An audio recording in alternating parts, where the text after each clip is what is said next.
నమస్కారం. మైత్రి media health care కార్యక్రమానికి స్వాగతం. ఒక స్త్రీ ఆరోగ్యంగా ఉంటేనే ఆ కుటుంబం మొత్తం ఆరోగ్యంగా ఉంటుంది. కానీ నేటి ఉరుకుల పరుగుల జీవితంలో మహిళలు ఇంటి బాధ్యతలు, వృత్తిపరమైన ఒత్తిళ్లలో పడి తమ ఆరోగ్యాన్ని పక్కన పెడుతున్నారు. ముఖ్యంగా గైనకాలజీ పరంగా ఎదురయ్యే హార్మోన్ల అసమతుల్యత, పీరియడ్స్ సమస్యలు, పీసీఓడి మరియు గర్భధారణ సమయంలో వచ్చే కాంప్లికేషన్స్ వంటివి మహిళల శారీరక, మానసిక స్థితిపై తీవ్ర ప్రభావం చూపిస్తున్నాయి.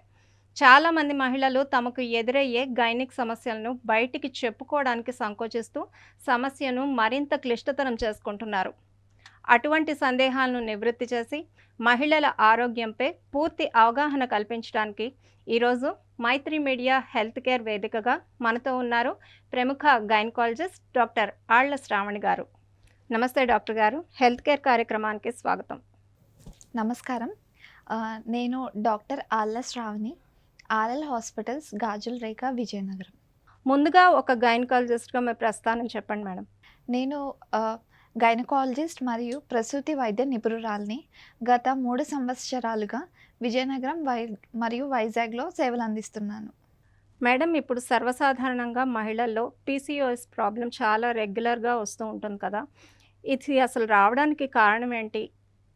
ఎలాంటి జాగ్రత్తలు తీసుకోవాలి? ఒకవేళ దీనికి అసలు అందుబాటులో ఉన్న చికిత్సా విధానాలు ఏంటో వివరించండి. పీసీఓఎస్ అంటే పాలిసిస్టిక్ ఒవేరియన్ సిండ్రోమ్. ఇప్పుడు ప్రెజెంట్ జనరేషన్ సఫర్ అవుతున్న మోస్ట్ కామన్ డిసీజ్ అన్నమాట ఇది. ప్రతి 3 ఆడవాళ్ళల్లో ఈ పీసీఓఎస్ అనే సమస్యను మనం చూస్తున్నాం. దీనికి ముఖ్య కారణాలు తీసుకుంటే మన ఆహారపు అలవాట్లు, జీవన శైలి, అధిక బరువు, స్ట్రెస్ ముఖ్య కారణాలు అన్నమాట వీటికి. అధిక బరువుగా ఉండటము, బయట జంక్ ఫుడ్ తినటము, తినే ఆహారపు అలవాట్లు సరిగా ఉండకపోవటము, వ్యాయామానికి దూరంగా ఉండటము, ఒత్తిడి అధికంగా ఉండటము, వీటి వల్ల ఏంటిది అని అంటే ముఖ్యంగా ఆడవాళ్ళలో నెలసరి సమస్యలు, ప్రతి నెల నెలసరులు రాకపోవటం వంటివి, వెయిట్ గెయిన్ అనమాట, ఎక్కువ బరువు పెరగటం వంటివి, చర్మం పైన మొటిమలు, ఫేస్ పైన మొటిమలు, ఇంకా ఫేషియల్ హెయిర్, అన్వాంటెడ్ హెయిర్ పెరగటము, జుట్టు ఊడిపోవటం, ఇలాంటి సిమ్టమ్స్ అనేవి మనం చూస్తూ ఉంటాం అన్నమాట. ముఖ్యంగా దీనికి మేనేజ్మెంట్కి వస్తే మెయిన్గా దీనికి 80% లైఫ్ స్టైల్ మోడిఫికేషనే చెప్తాం. అంటే ప్రతిరోజు వ్యాయామం తప్పనిసరిగా చేయటం, ఆహారపు అలవాట్లు మార్చుకోవటం, ఆకుకూరలు, కూరగాయలు తినటము, fresh fruits and vegetables, nuts అలాంటివి డైట్లో ఇంక్లూడ్ చేసుకోవటము, స్ట్రెస్ లెవెల్స్ అనేవి తగ్గించుకోవడానికి వ్యాయామం, బ్రీతింగ్ ఎక్సర్సైజెస్ అలాంటివి చేయటం. వాటితో పాటు గైనకాలజిస్ట్ని సంప్రదిస్తే మీకు ఏ లెవెల్ ఆఫ్ హార్మోనల్ డిస్టర్బెన్స్ ఉందో కరెక్ట్గా పరీక్షలు చేసి దానికి ట్రీట్మెంట్ అనేది తీసుకోవడం మంచిది. మేడం, ప్రెగ్నెన్సీ టైంలో మహిళలు సర్వసాధారణంగా తీసుకోవాల్సిన జాగ్రత్తలు ఎలాంటివి? అంటే రెగ్యులర్గా టెస్టులు అవి చేయించుకోవాలి కదా. ఎలాంటి టెస్టులు అయితే కనుక రోజు రెగ్యులర్గా చేయించుకుంటూ ఉండాలి? ప్రెగ్నెన్సీ టైంలో ముఖ్యంగా ఆడవాళ్ళు నెలసరి తప్పగానే ఫస్ట్ ఇంట్లో యూరిన్ ప్రెగ్నెన్సీ టెస్ట్ కిట్ తోటి చెక్ చేయించుకొని, ప్రెగ్నెన్సీ 2 గీతలు వచ్చాక, ప్రెగ్నెన్సీ అని కన్ఫర్మ్ అయ్యాక 2వ నెలలో వెళ్దాము, 3వ నెలలో వెళ్దాము అని అశ్రద్ధ చేయకుండా వెంటనే గైనకాలజిస్ట్ని సంప్రదించాలి. అలా సంప్రదించినట్లయితే ముందుగానే వాళ్ళకి ఏమైనా సమస్యలు ఉంటే తెలుసుకోవడము, స్కానింగ్ అని అంటామన్నమాట. ఎర్లీ స్కాన్, డేటింగ్ స్కాన్ అని ఉంటుంది, అది చేయటము, కరెక్ట్గా డెలివరీ డేట్ని వాళ్ళకి డిక్లేర్ చేయటము, మళ్ళీ అందులోనూ ముఖ్యంగా మనకి ఏదైతే పిండం ఫామ్ అవుతుందో అది గర్భసంచిలోనే ఫామ్ అయిందా, లేదంటే ట్యూబ్స్లో ఫామ్ అయిందా, లేకపోతే ఒక ప్రెగ్నెన్సీ వచ్చిందా, కవలలా, అలాంటివనేవి మనం ఎర్లీ ప్రెగ్నెన్సీ స్కాన్లో డిటెక్ట్ చేయటము, త్వరగా రక్త పరీక్షలు అవి చేయటము, యూరిన్ టెస్ట్ కానీ రక్త పరీక్షలు కానీ, తను ముందు నుండి ఎనిమియాతో ఏమైనా సమస్యలతో బాధపడుతున్నారా, లేకపోతే ఇతరత్ర సమస్యలు ఏమైనా ఉన్నాయా, అవన్నీ తెలుసుకొని దానికి ట్రీట్మెంట్ ఇవ్వటము, అవన్నీ చేస్తామన్నమాట. సో ముఖ్యంగా ప్రెగ్నెన్సీ అని తెలిసాక 2-3 నెలలు అలాగా ఇంట్లో టైం వేస్ట్ చేయకుండా ఖచ్చితంగా గైనకాలజిస్ట్ని సంప్రదించాలి. ఫస్ట్ 7 నెలలు నెలకు ఒకసారి రమ్మంటాము. అప్పుడు ఏంటిది అంటే అల్ట్రాసౌండ్ స్కానింగ్ చేయటము, కొన్ని రక్త పరీక్షలు చేస్తామన్నమాట. అవసరమైన రక్త పరీక్షలు చేయటము, 11వ వారం నుండి 13వ వారం వరకు ఎన్టీ స్కాన్ అని చెప్తాం. అది బేబీకి జన్యుపరమైన లోపాలు ఏమన్నా ఉన్నాయా అని తెలుసుకోవడానికి. మళ్ళీ 5వ నెలలో టిఫా స్కాన్ చేస్తాం, అవయవాల లోపాలు ఏమన్నా ఉన్నాయా అని తెలుసుకోవడానికి. తర్వాత గ్రోత్ స్కాన్స్ ఉంటాయి, బేబీ వెయిట్ ఎలా పెరుగుతుంది, ఉమ్మనీరు ఎలా ఉంది, అవన్నీ చూసుకొని మానిటర్ చేయడానికి. సో ఖచ్చితంగా మీ గైనకాలజిస్ట్ డాక్టర్ చెప్పిన విధంగా రెగ్యులర్ విజిట్స్కి వెళ్తే మంచి safe mother and safe delivery అయ్యే ఛాన్సెస్ బాగుంటాయి. మరి మామూలుగా ప్రెగ్నెన్సీ టైంలో హై రిస్క్ ప్రెగ్నెన్సీస్ కూడా ఉంటాయి కదా, అలాంటి ప్రెగ్నెన్సీస్ని అసలు మీరు ఎలా హ్యాండిల్ చేస్తారు? అక్కడ తల్లి బిడ్డ ఇద్దరిది 2 ప్రాణాలు కదా, మరి వీటిని ఎలా హ్యాండిల్ చేస్తారు మీరు? హై రిస్క్ ప్రెగ్నెన్సీస్ అనగా నార్మల్గా ప్రెగ్నెన్సీలో ముందు బీపీ లేకుండా ప్రెగ్నెన్సీ టైంలో బీపీ వచ్చిన వాళ్ళని, మళ్ళీ ముందు షుగర్ ఏం లేకుండా ఇప్పుడు షుగర్ వచ్చిన వాళ్ళని, అధిక బరువు ఉన్న వాళ్ళని, మళ్ళీ ఇంకా 4వ ప్రెగ్నెన్సీ 5వ ప్రెగ్నెన్సీ కాన్పుతో వచ్చిన వాళ్ళని, లేకపోతే ముందు 2-3 సిజేరియన్ సెక్షన్ అయ్యి 4వ సెక్షన్కి వస్తున్న వాళ్ళని, మాయ కింద ఉన్న అలాంటి ప్రెగ్నెన్సీస్ని హై రిస్క్ ప్రెగ్నెన్సీస్గా మెయిన్గా ఇవి ఉంటాయి అన్నమాట. వీళ్ళకి ఎలా అంటే మనం ఎంత ఎర్లీగా హై రిస్క్ ఏదైతే ఉందో డిటెక్ట్ చేస్తే అంత బాగుంటుందన్నమాట. సో వీళ్ళకి ఎలా అంటే ఫ్రీక్వెంట్గా విజిట్స్, ఫ్రీక్వెంట్ ఫాలోఅప్స్ చెప్తాం మనం. బాగా క్లోజ్ మానిటరింగ్, ఫ్రీక్వెంట్గా విజిట్స్ చెప్పటము, ఏదన్నా అవసరమైతే ఇమ్మీడియట్గా జాయిన్ చేసుకోవటము, అవసరమైతే వెంటనే డెలివరీ చేయటము, జాగ్రత్తలు వాళ్ళకి చెప్పడం అనేది జరుగుతుంది. ఈ రోజుల్లో సి సెక్షన్స్ చాలా ఎక్కువగా ఉన్నాయి కదా, మరి నార్మల్ డెలివరీకి మీరు ఎంతవరకు ప్రాధాన్యతనిస్తున్నారు? ఈ కాలంలో సి సెక్షన్స్ అనేవి ఎక్కువగానే జరుగుతున్నాయి. కాకపోతే normal delivery, caesarean and comparison కన్నా మదర్ బేబీ ఇద్దరు సేఫ్గా ఉన్నారా లేదా అనేదే ముఖ్యం. ఇప్పుడు ఏంటిది అంటే ముందు నుండి అవగాహన లేకపోవడం, నార్మల్ డెలివరీ టైంలో నొప్పులు కూడా ఓర్చుకోలేకపోవటము, మళ్ళీ అందులోనూ హై రిస్క్ ప్రెగ్నెన్సీ రేట్స్ అనేవి కూడా ఎక్కువ అవ్వటం.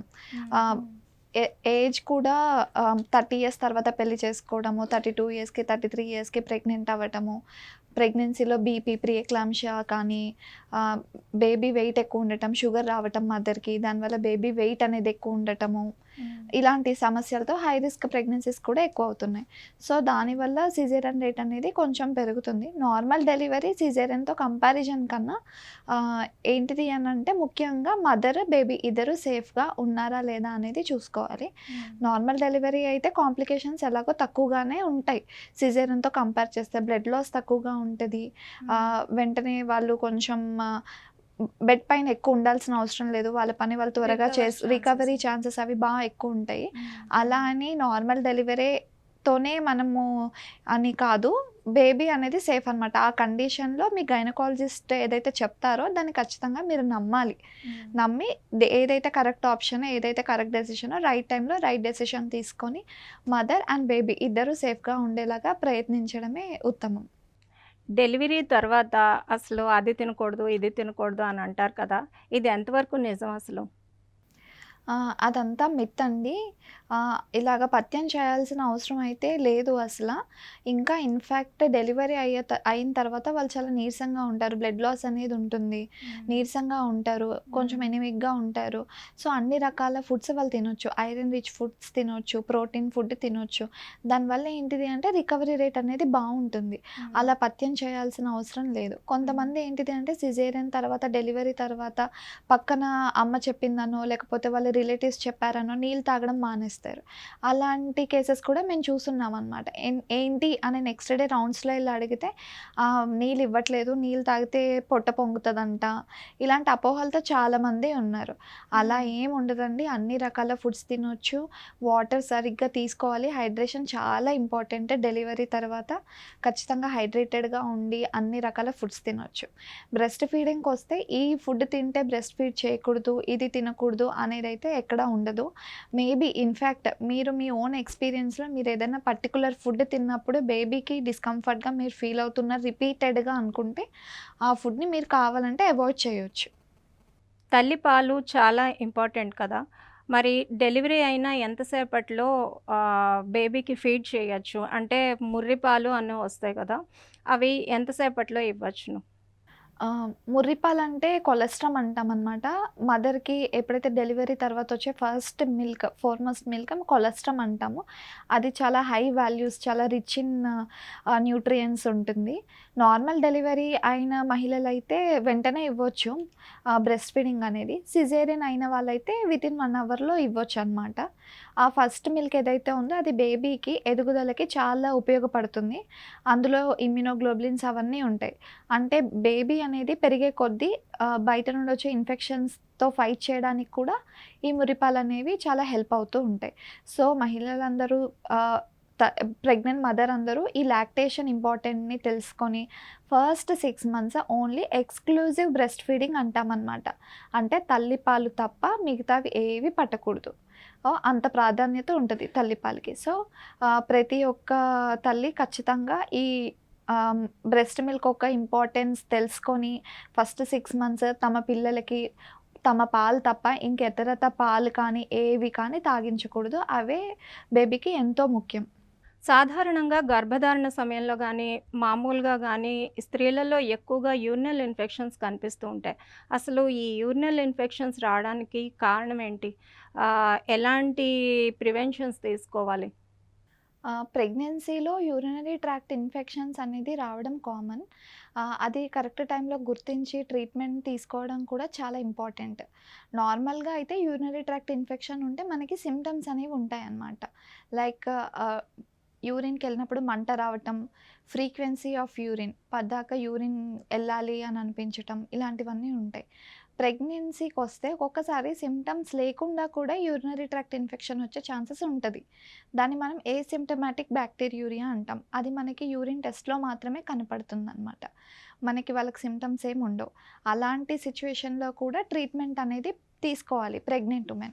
ఒకవేళ మనం ఈ యూరినరీ ట్రాక్ట్ ఇన్ఫెక్షన్స్ కానీ నెగ్లెక్ట్ చేసినట్టయితే ప్రెగ్నెన్సీలో ఎర్లీగా డెలివరీ అయ్యే ఛాన్సెస్ కూడా ఉండొచ్చనమాట. ప్రీటర్మ్ డెలివరీస్‌లో కూడా వీళ్ళు ఎవరైతే గర్భిణీ స్త్రీలు ఉంటారో వాళ్ళు ల్యాండప్ అయ్యే ఛాన్సెస్ ఉంటది ప్రీటర్మ్ డెలివరీలో. సో, ఖచ్చితంగా ఎలా అంటే ప్రతి విజిట్‌లో వాళ్ళకేదైనా ఇన్ఫెక్షన్ ఉన్నా, ఏదన్నా ఉన్నా వెంటనే వాళ్ళ డాక్టర్‌కి చెప్పి యూరిన్ టెస్ట్ కూడా చెప్పినప్పుడు చేయించుకొని, ఏదైనా ఇన్ఫెక్షన్ ఉంటే కరెక్ట్ యాంటీబయోటిక్స్ అయి తీసుకొని ట్రీట్మెంట్ అనేది important. Normal other females non pregnant ఉమెన్‌లో కూడా ఇప్పుడు వచ్చేది సమ్మర్ కాబట్టి యూరినరీ ట్రాక్ట్ ఇన్ఫెక్షన్స్ అనేవి కొంచెం ఎక్కువగానే ఉంటాయి. ఏంటిది అంటే డీహైడ్రేషన్ అనేది ఎండల్లో తిరగటం, డీహైడ్రేట్ అవ్వటం, ఒకవేళ లాంగ్ వర్కింగ్ అవర్స్‌లో వాటర్ సరిగ్గా తీసుకోకపోయినా లాంగ్ జర్నీస్‌లో ఇలా యూరినరీ ట్రాక్ట్ ఇన్ఫెక్షన్స్ అటాక్ అయ్యే ఛాన్సెస్ అనేది ఉంటదనమాట. సేమ్ మంటగా రావటం, యూరిన్ ఎళ్తున్నప్పుడు మంట రావటము, చలి జ్వరం లాంటివి, ఎక్కువ సార్లు యూరిన్ పాస్ చేయాలనిపించడం, పాస్ చేసినా కూడా ఇంకా మొత్తం అయిపోలేదు అని అనిపించడం, ఇలాంటి సిమ్టమ్స్. పొత్తి కడుపు నొప్పి కూడా ఉంటుంది కొంతమందిలో. సో, ఇలా ఉన్నప్పుడు ఏంటిదంటే డాక్టర్‌ని కన్సల్ట్ అయ్యి యూరిన్ టెస్ట్, అవసరమైతే బ్లడ్ టెస్ట్ ఇవి చేయించుకొని, కరెక్ట్ ట్రీట్మెంట్ తీసుకొని, హైడ్రేషన్ ఖచ్చితంగా 3-4 లీటర్స్ వాటర్ అనేది ఖచ్చితంగా తప్పనిసరి. దాంతో పాటు కొబ్బరి నీళ్ళు, మజ్జిగ ఇలాంటివి సమ్మర్‌లో తీసుకొని కొంచెం బాడీని కూల్‌గా ఉంచుకుంటే ఈ యూరినరీ ట్రాక్ట్ ఇన్ఫెక్షన్స్‌ని కొంతమేరకు అరికట్టొచ్చు. నాట్ ఓన్లీ యూరినల్ ఇన్ఫెక్షన్స్ అవే కాకుండా ప్రెగ్నెన్సీ టైంలో చాలా రకాలైన కాంప్లికేషన్స్ వస్తూ ఉంటాయి కదా! మరి అలాంటివి అసలు రాకుండా ఉండడానికి మనం ఏమైనా ముందుగా జాగ్రత్తలు తీసుకోవడానికి అవకాశం ఉందా? ప్రెగ్నెన్సీలో వచ్చే కాంప్లికేషన్స్ వస్తే ఫస్ట్ ట్రైమిస్టర్ ఫస్ట్ 3 నెలల్లో తీసుకుంటే మనము మిస్‌క్యారేజ్ అయ్యే ఛాన్సెస్ ఉంటాయి. స్పాంటేనియస్‌గా గర్భధారణ పోవటము అలాంటి సమస్యలు. నెక్స్ట్ 3 మంత్స్‌లో బీపీ రావటం కానీ, షుగర్ అటాక్ అవ్వడం కానీ, లేకపోతే లాస్ట్ 3 మంత్స్‌లో డెలివరీ డేట్ కన్నా ముందే ఉమ్మనీరు పోవటం కానీ, బీపీ హైగా ఉంటే మదర్‌కి ఫిట్స్ వచ్చే ఛాన్సెస్ ఇవన్నీ రకరకాల కాంప్లికేషన్స్ అనేవి మనం ప్రెగ్నెన్సీ టైంలో చూస్తూ ఉంటామనమాట. ఏదైనా కానీ ఏ సమస్య ఉన్నా వెంటనే గైనకాలజిస్ట్‌ని సంప్రదించాలి. వాళ్ళు చెప్పిన రెగ్యులర్ విజిట్‌కి మిస్ చేయకుండా ప్రతి విజిట్‌లోనూ ఎళ్లి బ్లడ్ టెస్ట్‌లు, స్కానింగ్‌లు చేయించుకుంటే ఇలాంటి కాంప్లికేషన్స్ కొంతవరకు మనము ప్రివెంట్ చేయొచ్చు. ప్రివెంట్ అని కాదు, ఎర్లీగా డయాగ్నోస్ చేయొచ్చు. ఎర్లీగా డయాగ్నోస్ చేసి దాని ట్రీట్మెంట్ తీసుకోవడం వల్ల కాంప్లికేషన్స్‌ని మనం ప్రివెంట్ చేసుకోవచ్చు. మేడం అసలు ప్రెగ్నెన్సీకి ప్రెగ్నెంట్ అవ్వడానికి సరైన టైం అంటూ ఏదైనా ఉంటుందా? అంటే హెల్తీ బేబీ ప్రొడ్యూస్ చేయడానికి ఎగ్ హెల్తీగా ఉండాలి కదా! అలాగా ఏదైనా ఒక సర్టెన్ టైం అంటూ ఏమైనా ఉంటుందా? కరెక్ట్ ఏజ్ అంటే ఆబ్వియస్లీ 24 ఆ ఏజ్ 24-27 ఆ టైంలో యాక్చువల్లీ అంటే ఆ టైంలో ఎగ్ క్వాలిటీ అనేది బాగుంటుందన్నమాట. పూర్వకాలంలో ఎర్లీగా పెళ్ళిళ్ళు చేసేవాళ్ళు.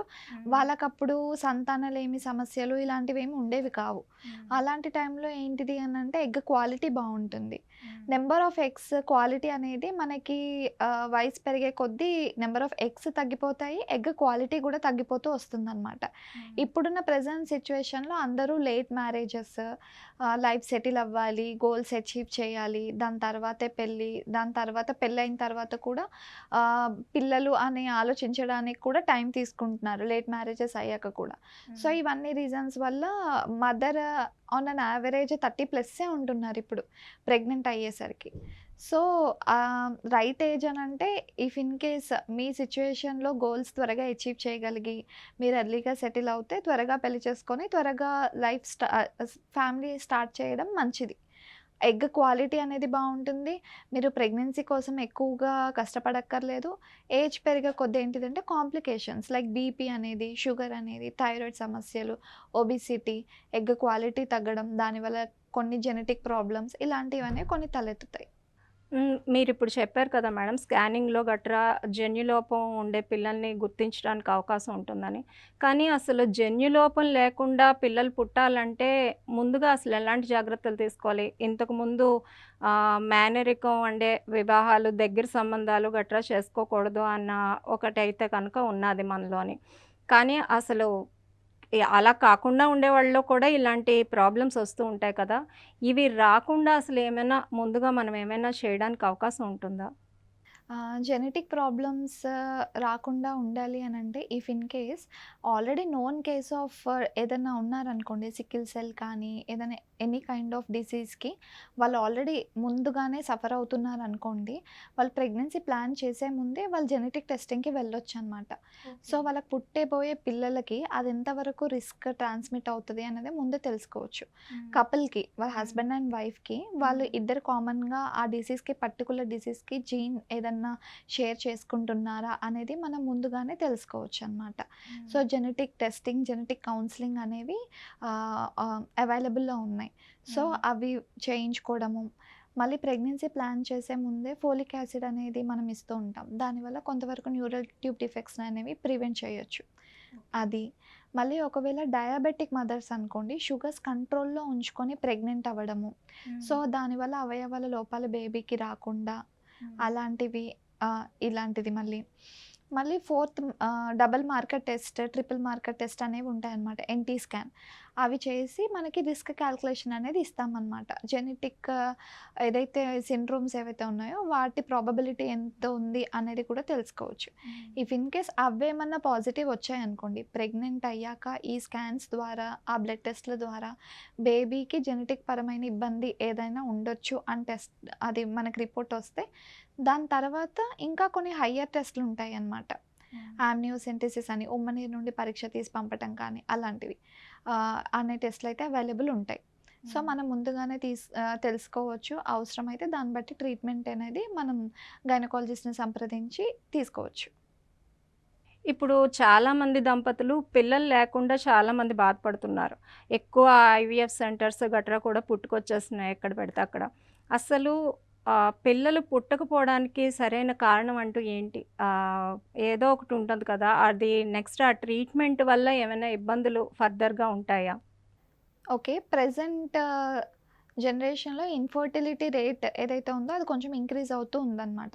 దీనికి ముఖ్య కారణాలు తీసుకున్నట్టయితే మన ఆహారపు అలవాట్లు, మన జీవన శైలి, మనం ఉండే ఒత్తిడి లెవెల్స్, స్ట్రెస్ లెవెల్స్ కూడా పెరిగిపోతున్నాయి. వర్కింగ్ హవర్స్ కానీ, మనకున్న స్ట్రెస్ కానీ, ఫైనాన్షియల్ స్ట్రెస్, ఎమోషనల్ స్ట్రెస్ అన్నీ ఎక్కువగా ఉండటం. బయట జంక్ ఫుడ్‌కి బాగా అలవాటు పడటం, లేట్ నైట్ పార్టీస్, స్లీప్ సరిగ్గా ఉండకపోవటం, ఓవర్ వెయిట్‌లో ఉండటం, డైట్ సరిగ్గా తీసుకోకపోవటం, ఇవన్నీ వీటి వల్ల ఏంటిది మళ్ళీ ఇంకో ఫ్యాక్టర్ కూడా కపుల్‌కి కూడా మంచి బాండింగ్ అనేది ఉండకపోవటం. ఇలాంటి మల్టిపుల్ ఫ్యాక్టర్స్ ఇన్‌ఫర్టిలిటీకి దారి తీస్తున్నాయన్నమాట.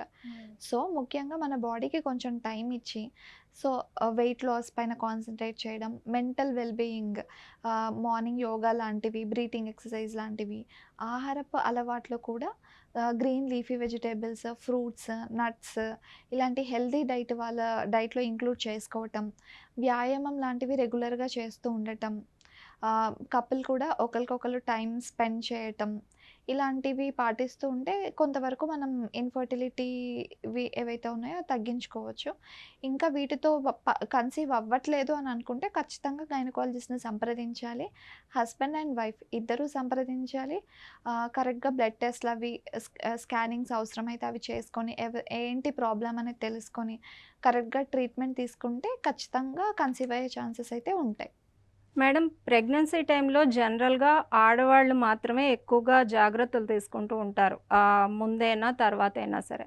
అసలు మగవాళ్ళు ఏమైనా జాగ్రత్తలు తీసుకోవాల్సిన అవసరం ఉందా? లైక్ స్మోకింగ్, డ్రింకింగ్ ఇలాంటి వాటి వల్ల అలవాట్లుంటాయి కదా ఎక్కువ మంది మగవాళ్ళలోని. దీనివల్ల ఏమైనా పుట్టబోయే పిల్లల మీద ఈ ప్రభావం ఉంటుందా? వాటి ప్రభావం?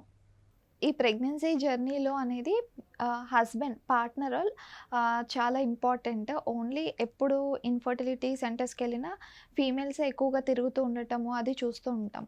అది మిత్ అండి. ఓన్లీ ఎలాగా ఫీమేల్ ఒక్కలే రెస్పాన్సిబుల్ అనేది ప్రెగ్నెన్సీ జర్నీలో ఉండదు. మేల్ ఫ్యాక్టర్ కూడా చాలా సిట్యుయేషన్స్‌లో మనం చూస్తూ ఉంటాం. సో, ఈ ప్రెగ్నెన్సీ కోసం ట్రై చేస్తున్నప్పుడు ఇద్దరు ఈక్వల్‌గా హాస్పిటల్‌లో డాక్టర్‌ని కన్సల్ట్ అయ్యి హస్బెండ్‌కైతే స్పెర్మ్ అనాలిసిస్ అలాంటి టెస్టులు చేస్తూ ఉంటామనమాట. చేయించుకొని ఒకవేళ ఏదైనా ప్రాబ్లమ్ ఉంటే దానికి కరెక్ట్ చేసుకోగలిగితే మెడికేషన్ కానీ అలాంటివి ఉంటాయి. అవి వాడటము. ఈ స్మోకింగ్, ఆల్కహాల్ అనేవి ఖచ్చితంగా మానేయాలి వాళ్ళు కూడా. ఈ ఫర్టిలిటీ జర్నీలో అవి కూడా వాళ్ళకి స్ట్రెస్ అనమాట. స్పెర్మ్ కౌంట్ వాటిని ఎఫెక్ట్ చేస్తాయి. ఒకవేళ కన్సీవ్ అయ్యాక కూడా ప్రెగ్నెంట్ ఉమెన్‌కి ఆల్కహాల్ తీసుకున్న హస్బెండ్ వల్ల ఎమోషనల్ లయబిలిటీ అనేది ఉంటది. సో, హస్బెండ్ అలాంటి హ్యాబిట్స్ అనేవి మానుకోవటము. తను కూడా తన లైఫ్ స్టైల్ అనేది చక్కగా డైట్ మెయింటైన్ చేయడం, తను కూడా ఎక్సర్సైజ్ చేయడము, తను కూడా ఇలాంటి హెల్తీ హ్యాబిట్స్ చేసుకోవడం వల్ల వచ్చే ప్రెగ్నెన్సీ ఏదైతే ఉంటుందో అది హెల్తీ ప్రెగ్నెన్సీ పాజిటివ్ వేలో కంటిన్యూ చేయడానికి పాజిబిలిటీ ఉంటుంది. మరిప్పుడు చాలామంది ఆహ్, దంపతులు ఏంటనంటే పిల్లలు కొన్నాళ్ళు ఆగుదాం అని అనుకుంటున్నారు కదా! దానికి ఎక్కువ మంది ప్రెగ్నెన్సీ స్టాప్ పిల్స్ అయితే కనుక వాడుతున్నారు. వాటి వల్ల ఏమైనా ఇబ్బందులొస్తాయా? ఫర్దర్‌గా ఇబ్బందులొస్తాయా ఏమన్నా? ఓకే. ఓరల్ కాంట్రాసెప్టివ్ పిల్స్ అనేది one of the method of contraception అనమాట. పెళ్ళై కొత్తలో ఒక 1 ఇయర్, 6 మంత్స్ అలా గ్యాప్ తీసుకుందాం అనుకున్న వాళ్ళకి మనం జనరల్‌గా ఓరల్ కాంట్రాసెప్టివ్ పిల్స్ కూడా సజెస్ట్ చేస్తాము. కాకపోతే అవి ఏంటిది అంటే లాంగ్ టర్మ్. ఇప్పుడు ఒకవేళ 3 ఇయర్స్ మనకి గ్యాప్ కావాలి, 4 ఇయర్స్ గ్యాప్ కావాలి అలా అనుకున్న వాళ్ళకి అంత సూటబుల్‌గా ఉండదు. దానికి కూడా కొన్ని కాంప్లికేషన్స్ ఉంటాయి. లైక్ ఓవర్ వెయిట్ బాగా అధిక బరువు ఉన్నవాళ్ళు, బీపీ లాంటి సమస్యలతో బాధపడుతున్న వాళ్ళు, డీవీటీ సమస్యలతో బాధపడుతున్న వాళ్ళు, అలాంటి వాళ్ళకి ఏజ్ కూడా ఎక్కువ ఏజ్ ఉన్న వాళ్ళకి ఇలాంటి టాబ్లెట్స్ అనేవి మనం సజెస్ట్ చేయమనమాట. వాళ్ళకి అదర్ మెథడ్స్ ఆఫ్ కాంట్రాసెప్షన్‌ని చూస్ చేసుకోమని చెప్తాం. మేడం, ఇంతకుముందు మెన్స్ట్రుయేషన్ సైకిల్ అన్నది ఒక 12-14 ఏళ్ల వయసు వరకు, 15 సంవత్సరాల వరకు ఉండేది. కానీ ఇప్పుడు ఈ రోజుల్లో చాలా ఎర్లీ మెన్స్ట్రుయేషన్స్ చాలా ఎక్కువగా ఉన్నాయి కదా! 7, 8 సంవత్సరాలు, ఒక్కొక్కసారి 5 సంవత్సరాల పిల్లలు కూడా చాలా వేగంగా సైకిల్ స్టార్ట్ అయిపోతున్నది వాళ్ళలో కూడా. అసలు దీనికున్న ప్రధాన సమస్య ఏంటి? ముఖ్యంగా మనం తీసుకునే ఆహారం కల్తీ అవ్వటమే దీనికి ముఖ్య కారణంగా చెప్పుకోవచ్చు. చిన్నప్పటి నుండే మనం బయట కౌ మిల్క్, బఫెలో మిల్క్ అవి తాగుతూ ఉంటాము. చికెన్, మీట్ ఇవన్నీ తింటూ ఉంటాం. ఏవైతే పౌల్ట్రీ మనం యూజ్ చేస్తున్నామో ఫుడ్ వాటికి ఇంజెక్షన్స్ ఇవ్వడము, హెన్స్‌కి ఇంజెక్షన్స్ ఇవ్వడము, కౌకి వాటికి ఇంజెక్షన్ ఇవ్వడం, బఫెలోస్‌కి ఇంజెక్షన్స్ ఇవ్వడం, వాటి ప్రొడక్ట్స్ మనం తీసుకోవడం. సో, డైరెక్ట్‌లీ ఆర్ ఇండైరెక్ట్‌లీ ఆ హార్మోనల్ ఎఫెక్ట్ మనలో కూడా ఎంటర్ అయ్యి HPO axis hypothalamus pituitary ovarian axis అనేది త్వరగా మెచ్యూర్ అవ్వటము. ఇలాంటివి. మళ్ళీ ఇంకా అన్నీ ఏవైతే తీసుకుంటున్నామో ఫుడ్స్ అన్నీ కల్తీ అవ్వటము, మన లైఫ్ స్టైల్ చేంజెస్ కూడా బయట జంక్ ఫుడ్ వీటికి అలవాటు అవ్వటం, ఇలా మల్టిపుల్ ఫ్యాక్టర్స్ వల్ల ఇప్పుడు ఎర్లీగా మనం మినార్‌కి త్వరగా పెద్ద మనిషి అవ్వడం లాంటివి చూస్తున్నాం. సో, దీనికి ఏంటిది అనంటే కొంచెం చిన్నప్పటి నుండే జాగ్రత్తగా, మంచిగా మనం పండించుకోగలిగితే పండించుకునే ఫుడ్ కొద్దిగా organic foods, pesticide free foods అలాంటివి, డైరీ ఫ్రీ ఇలాంటివి గానీ మన దాంట్లో ఇంక్లూడ్ చేసుకుంటే కొంతవరకు మనం ఇలాంటివి కొంచెం వరకు ప్రివెంట్ చేయొచ్చు. ఎక్కువ మంది ఆడవాళ్ళలో మెనోపాజ్ టైంలోని ఫైబ్రాయిడ్స్ అని, అధిక రక్తస్రావం అని అవుతూ ఉంటుంది కదా! అసలు ఇవి రాకుండా ఏమైనా జాగ్రత్తలు తీసుకోవడానికి అవకాశం ఉన్నదా? ఎందువల్ల ఇవన్నీ రేజ్ అవుతూ ఉంటాయి మహిళల్లో ఎక్కువగా? మెనోపౌస్ టైంలో మెన్‌స్ట్రువల్ డిస్టర్బెన్సెస్ అనేవి చాలా వరకు చూస్తూ ఉంటాం. కానీ అన్నీ ప్రమాదకరమైనవి అని చెప్పలేము. సో, ఏంటిది అనంటే ఆ టైంలో మీకు ఒకవేళ హెవీ బ్లీడింగ్ అవుతున్నా, ఏదన్నా ఉన్నా ఇగ్నోర్ చేయకుండా వెంటనే గైనకాలజిస్ట్‌ని సంప్రదించటం, స్కానింగ్ చేయించుకోవటం, అందులో ఫైబ్రాయిడ్ ఒకవేళ కానీ, సిస్ట్ కానీ, ఓవేరియన్ సిస్ట్ కానీ ఇంకేదైనా ఉంటే దానికి తగిన ట్రీట్మెంట్ అనేది తీసుకుంటే సరిపోతుంది. దాని గురించి ఏం కంగారు పడాల్సిన అవసరం లేదు.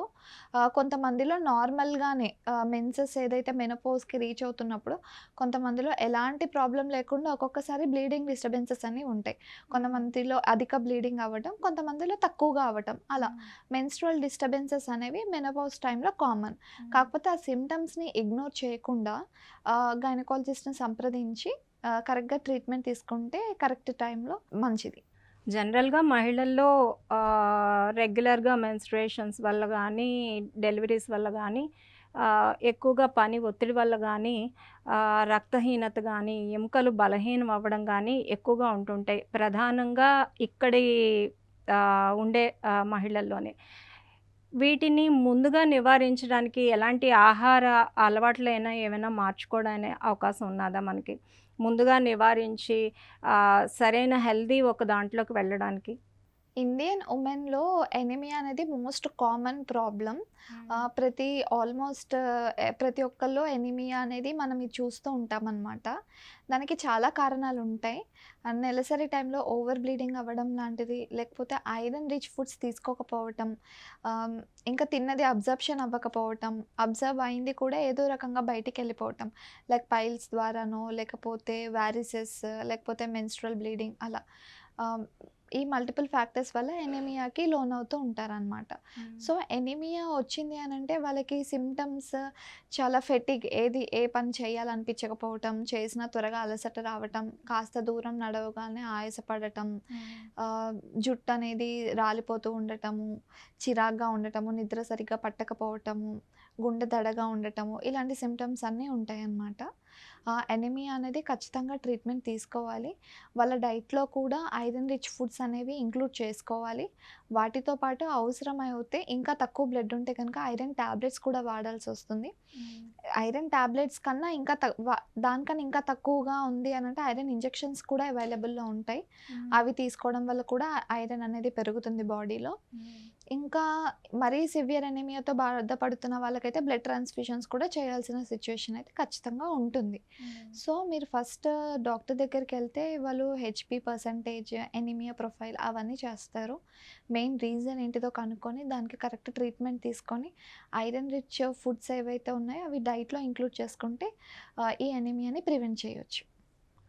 మేడం ఈ మధ్య చాలామంది మహిళల్లో బ్రెస్ట్ క్యాన్సర్ అని, గర్భాశయ క్యాన్సర్ అని, సెర్వికల్ క్యాన్సర్స్ అని రకరకాలైన క్యాన్సర్స్ వస్తున్నాయి ఎక్కువ మందిలోనే. ఇవి రాకుండా ముందుగా ఏమైనా ప్రివెన్షన్స్ తీసుకోవచ్చునా మనం? ఖచ్చితంగా వీటిని మనము ఎర్లీగా డిటెక్ట్ చేసే ప్రతి ఒక్క క్యాన్సర్‌ని మనం ఎర్లీగా డిటెక్ట్ చేసే ఛాన్స్ ఉంది. వాటిని స్క్రీనింగ్ టెక్నిక్స్ అంటాము. అవి ఏవైతే ఉన్నాయో బ్రెస్ట్ క్యాన్సర్‌కైతే గనక మ్యామోగ్రామ్ అంటామనమాట. మ్యామోగ్రామ్ చేయించుకోవటము, ఫ్యామిలీ హిస్టరీ ఉన్న వాళ్ళకి ఎంఆర్ఐ కూడా సజెస్ట్ చేస్తూ ఉంటాము.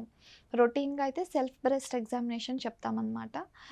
స్నానం చేసే టైంలో 1 మంత్‌కి ఒకసారి అలా అయినా కూడా వాళ్ళ అద్దం ముందు నించొని స్నానం చేసే ముందు వాళ్ళకి ఎగ్జామిన్ చేసుకుంటే ఏమైనా కంతుల్లాగా కనిపించినా అలాంటప్పుడు డాక్టర్ దగ్గరికి వెంటనే కన్సల్ట్ అవ్వమని చెప్తాము. సర్వైకల్ క్యాన్సర్ని తీసుకుంటే కనుక ప్యాప్స్మియర్ టెస్ట్ అనేది ఉంటుంది. సెక్షువల్ యాక్టివిటీ స్టార్ట్ అయిన తర్వాత నుండి ఈ ప్యాప్స్మియర్ టెస్ట్ అనేది చేస్తుంటాం. ఎవ్రీ 3 ఇయర్స్కి ఒకసారి చేస్తూ ఉంటాం అన్నమాట. ఈ ప్యాప్స్మియర్ టెస్ట్ అనేది సర్వైకల్ క్యాన్సర్ డిటెక్ట్ చేయడానికి హెల్ప్ఫుల్ అనమాట. ఒకవేళ ఈ మెథడ్స్ ద్వారా మనకి ఏదైనా పాజిటివ్ వస్తే, స్క్రీనింగ్ టెస్ట్ పాజిటివ్ వస్తే వెంటనే ఆంకాలజిస్ట్ని కానీ గైనకాలజిస్ట్ని కానీ కన్సల్ట్ అవి ట్రీట్మెంట్ తీసుకుంటే సర్వైవల్ రేట్ కూడా చాలా బాగుంటుంది. ఇవన్నీ మనం ఎర్లీ స్టేజ్లో డిటెక్ట్ చేసి కరెక్ట్ టైంలో ట్రీట్మెంట్ తీసుకుంటే.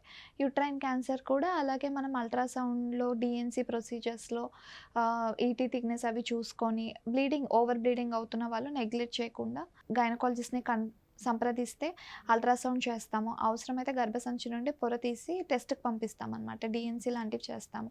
వాటిలో మనకి తెలుసుకునే ఛాన్సెస్ ఉంటాయి. దాన్ని బట్టి మనం ట్రీట్మెంట్ అనేది స్టార్ట్ చేస్తాం. సో ఎర్లీ డిటెక్షన్ వల్ల మనకి ఎర్లీ డిటెక్షన్ అండ్ ట్రీట్మెంట్ వల్ల సర్వైవల్ రేట్స్ అనేవి ఈ క్యాన్సర్స్ నుండి బాగుంటాయి. మీరు ఇప్పుడు చెప్పారు కదా మేడం, సెర్వికల్ క్యాన్సర్ రాకుండా ముందుగా ఏమైనా వ్యాక్సినేషన్స్ ఉంటాయని చెప్పారు కదా, అవి ఏ ఏజ్ నుంచి స్టార్ట్ చేసుకోవచ్చు, ఎప్పటి నుంచి తీసుకోవచ్చు? సర్వైకల్ క్యాన్సర్ ప్రివెంట్ చేయడానికి హెచ్పివి వ్యాక్సిన్ అనేది ఇస్తాము. అది ఆడవాళ్ళలో కానీ మగవాళ్ళలో కానీ 9 to 15 ఇయర్స్ ఏజ్ గ్రూప్ ఉన్న వాళ్ళకైతే 2 డోసెస్ సరిపోతాయి. ఆఫ్టర్ 15 ఇయర్స్ ఆఫ్ ఏజ్ కూడా వేసుకోవచ్చు. అప్పుడు 2 డోసెస్ అనేది ఇస్తామన్నమాట. 4 టైప్స్ ఆఫ్ వైరస్ కవర్ చేసే వ్యాక్సిన్ అవైలబుల్ ఉంది. 9 టైప్స్ ఆఫ్ వైరస్ ప్రివెంట్ చేసే వ్యాక్సిన్ కూడా అవైలబుల్ ఉంది. ఇప్పుడు మన గవర్నమెంట్ కూడా క్యాంపెయిన్ రన్ చేస్తుందన్నమాట. హెచ్పివి వ్యాక్సిన్ ఏదైతే ఉందో అది ఫ్రీ ఆఫ్ కాస్ట్ ఇస్తుంది. దీనివల్ల ఏంటిది అంటే సర్వైకల్ క్యాన్సర్కి ముఖ్య కారణమైన హెచ్పివి వైరస్ని అరికట్టి దాని ద్వారా సర్వైకల్ క్యాన్సర్ని ప్రివెంట్ చేయడానికి హెల్ప్ఫుల్ అవుతుంది. సో ఈ ఏజ్ గ్రూప్ 9 నుండి 15 ఇయర్స్ ఉన్న ఏజ్ గ్రూప్ ఆడవాళ్ళల్లో అందరికీ, గర్ల్స్ అందరికీ ఈ వ్యాక్సిన్ ఖచ్చితంగా ఇవ్వాలి. ఆ ఏజ్ గ్రూప్లో అయితే 2 డోసెస్ సరిపోతాయి అన్నమాట. ఆఫ్టర్ 15 ఇయర్స్ తర్వాత ఏంటిది అంటే 3 డోసెస్ సజెస్ట్ చేస్తామన్నమాట.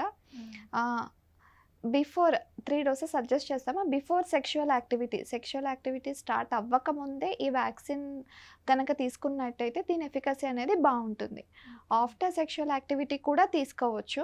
కాకపోతే దీని గురించి అవగాహన కల్పించుకొని ప్రతి ఒక్క గర్ల్కి వాళ్ళ పిల్లలకి బిఫోర్ వాళ్ళ 15th బర్త్డే లోపల ఈ వ్యాక్సిన్స్ అనేవి వాళ్ళకి ఇస్తే గనక ఫ్యూచర్లో సర్వైకల్ క్యాన్సర్స్ని చాలా వరకు మనం అరికట్టవచ్చు. ఇప్పుడు ఉన్నది మనకి సమ్మర్ కదా మేడం, ఈ సమ్మర్లో గర్భిణీ స్త్రీలు ఎలాంటి జాగ్రత్తలు తీసుకోవాలి? ఇప్పుడు వచ్చేది వేసవి కాలం కాబట్టి గర్భిణీ స్త్రీలు చాలా జాగ్రత్త వహించాలి. ముఖ్యంగా ఎండలోకి ఎక్కువగా వెళ్ళకపోవడమే మంచిది. అత్యవసర పరిస్థితుల్లో తప్ప బాగా ఎండల్లో తిరగటం అవాయిడ్ చేయడం మంచిది. డీహైడ్రేట్ అవ్వకుండా చూసుకోవాలి. ఒకవేళ బయటికి వెళ్ళాల్సి వచ్చినా వాళ్ళు ఓన్ వాటర్ బాటిల్స్ అలా క్యారీ చేయటము, ఖచ్చితంగా వాటర్ 3 to 4 లీటర్స్ అనేది తీసుకోవటము, కొబ్బరి నీళ్ళు తాగటము, ఓఆర్ఎస్ వాటర్ తాగటము, మజ్జిగ నీళ్ళు తాగటము. ఒకవేళ సన్ స్ట్రోక్కి కానీ గురైనట్టయితే వాంతులు అలా ఎండలో తిరిగాక ఈ సిమ్టమ్స్ ఉన్నట్టయితే వెంటనే హాస్పిటల్లో గైనకాలజిస్ట్ని కన్సల్ట్ అయ్యి కరెక్ట్గా ట్రీట్మెంట్ తీసుకోవడం మంచిది. ఎందుకంటే ప్రెగ్నెన్సీ టైంలో ఈ డిహైడ్రేషన్, సన్ స్ట్రోక్ కనుక గురైతే లోపల బేబీ కూడా ఎఫెక్ట్ అయ్యే ఛాన్సెస్ ఉంటుంది కొన్ని టైమ్స్లో. సో అలా అవ్వకుండా ముందు నుండే ఎండలోకి ఎక్కువ వెళ్ళకుండా హైడ్రేషన్ మెయింటైన్ చేసి ఇవన్నీ జాగ్రత్తలు పాటిస్తే మంచిగా ప్రెగ్నెన్సీ అనేది కంటిన్యూ చేసుకోవచ్చు.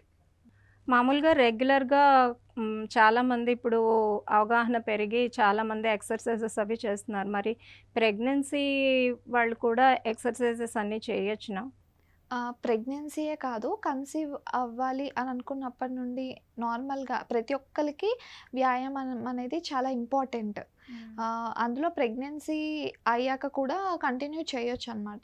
కానీ పెద్ద పెద్ద వెయిట్ లిఫ్టింగ్ అలాంటివి కాకుండా చిన్న చిన్న యోగా అలాంటివి చేసుకోవచ్చు. వాళ్ళ కంఫర్టబుల్ బట్టి వాళ్ళు 9వ నెల వరకు కూడా కంటిన్యూ చేయొచ్చు. కానీ కొన్ని సిట్యుయేషన్స్‌లో మేము వద్దు అని చెప్తామనమాట. మాయ కిందకుండి అలాంటి టైంలో కొన్ని టైమ్స్‌లో ఏంటిదంటే కంప్లీట్ బెడ్ రెస్ట్ అడ్వైస్ చేస్తాం.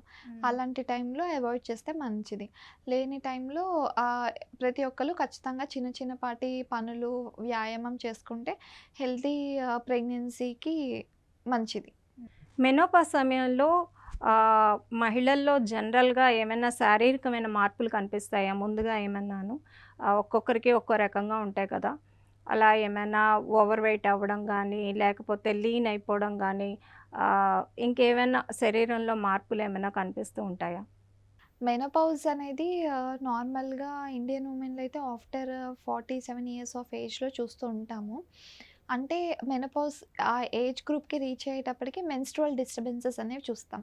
కొంతమందిలో మెన్స్ట్రువల్ ప్యాటర్న్ ప్రతి నెల అవ్వకపోవడం, 2 నెలలకు ఒకసారి అవ్వటం, కొంతమందిలో ఫ్రీక్వెంట్‌గా రావడం, కొంతమందిలో లైట్‌గా బ్లీడింగ్ అవ్వటం, కొంతమందిలో ఎక్కువగా బ్లీడింగ్ అవ్వటం, ఇలాంటి మెన్స్ట్రువల్ డిస్టర్బెన్సెస్ చూస్తామనమాట ఆ పెరిమెనోపౌజ్ పీరియడ్‌లో.